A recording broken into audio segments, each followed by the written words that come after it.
Next, can we have Dr. Brito? Very good evening, one and all present here. First of all, I would like to thank the panel members for selecting my paper for a platform presentation. And myself, Brito, I'm working as a clinical pharmacist and currently being as the head of the Department Pharmacy, Ganga Medical Center Hospital, Coimbatore. I'm going to present the title on a randomized concurrent observational and interventional study on antibiotic stewardship at our center. So we know, and all the healthcare professionals knows this, antimicrobial resistance is increasing, however, the antimicrobial drug development is slowing. See, for the past 2 decades, there were no new antibiotic has been introduced for the treatment of some infections. And the existing antibiotics are getting resistant day by day. And if the same scenario will be there in the next 2 decades, and we will be running short of antibiotic, and we will be starting the meropenums and all the carbapenem as a first-line therapy for even the normal community-acquired pneumonia.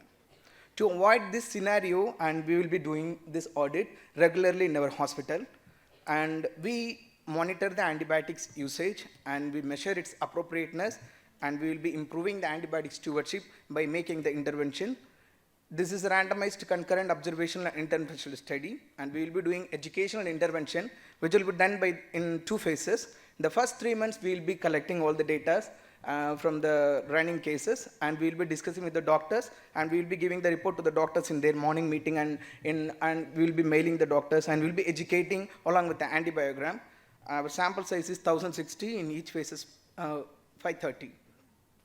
So most of them falls under 40 to 60 geriatric patients, and they were men, and they had diabetes, hypertension, and cardiovascular disease as their comorbidness. And they will be diagnosed with trauma and degenerative disc and bone disorders. And they had undergone, most of the patients, nearly 80% of the patients had undergone the single procedure. And this is the antibiotic usage. You could see that the usage of cefuroxime and amikacin were more, because it is being used for a surgical prophylaxis. And even the problem with the surgical prophylaxis is correct time to stop it. Like most of the recommendations says that it should be stopped within 2 doses and not more than 24 hours. If it is open contaminated, we can continue at least for 2 days. So it has to be informed to the doctor in a daily basis, then it will be stopped. Then always we wanted to work on this use of piperacillin tazobactam, linezolid, and cefoperazone sulbactam.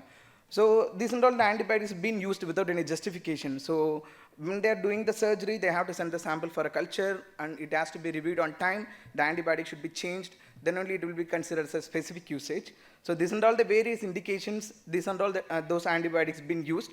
So it is being used as a surgical prophylaxis and based on the infection indicators. So most probably 70 to 80% of the antibiotics being used as prophylactic. Then in our second phase, we can strengthen the empirical use of antibiotics, and we improve the specific use of antibiotics. And you can see even the culture pattern has been increased. So that is how, when we are making the educational intervention and on time, the consultants will get to know that they have to justify the reason why they are using this antibiotic.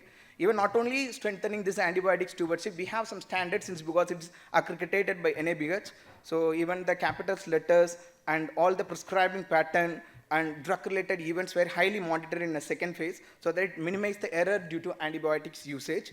Then at last, the appropriateness of antibiotics has been increased from 91 to 95%, where the inappropriate use has been reduced from 8 to 4%. So our conclusion is we have to do regular antibiotic stewardship program. We have to make a multidisciplinary team, continuously collect the data, doing the regular audit, spreading the information to the particular consultant and notifying them on time, so that we can avoid the misuse of antibiotics. We will try them to justify the use of antibiotics. Even certain scenarios will give us, medical scenarios will give us where we cannot justify. So we will be discussing those kind of cases in the regular meetings, or we will be coming with the guidelines. So this audit we will be doing from 2015, and we started.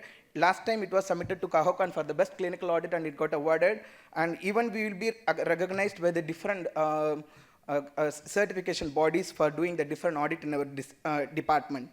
So at last, I would like to tell this: as to disease, make a habit of 2 things: to help or at least do no harm. So usage of antibiotics based on the evidence will help us to control this resistance. So please, even in your hospitals, you should do this kind of audit, so that it will be minimize the cost burden, direct and indirect cost, and it will be control the antimicrobial resistant burden also. Thank you so much.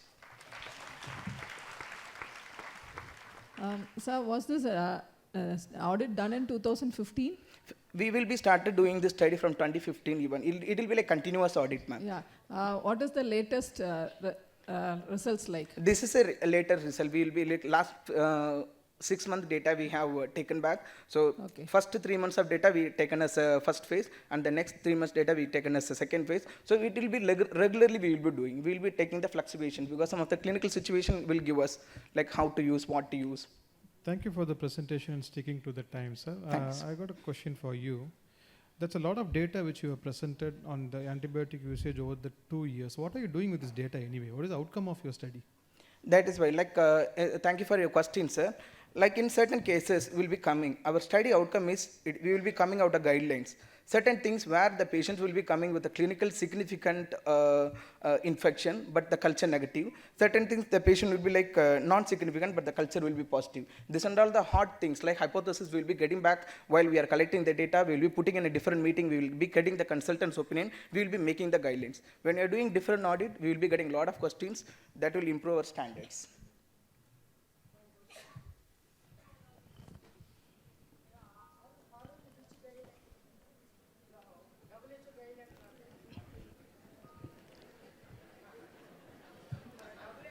Antibiotic is there, guidelines, and international guidelines are there, Indian guidelines also there, and local are there. Which is you are following? We are having, yes, thank you for your question, sir. We have a strong infection control committee. Because you are locally made and discussed and following. Yeah? Yeah, Which is yeah. there actually? The committee will. Four is there, 4 guidelines are there. I don't know which is you are following.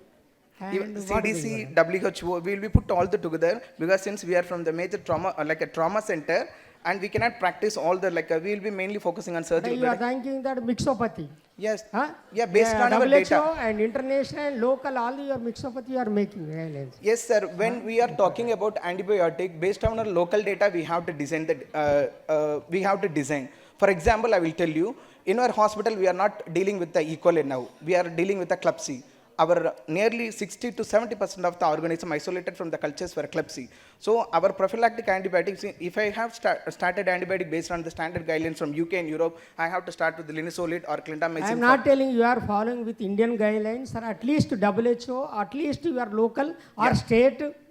You belong to which state actually? Yes, I'm belonging to Tamil Nadu. Tamil Nadu and antibiotic policy there are following and compared to Andhra and Telangana and Karnataka. Sir, which is the best?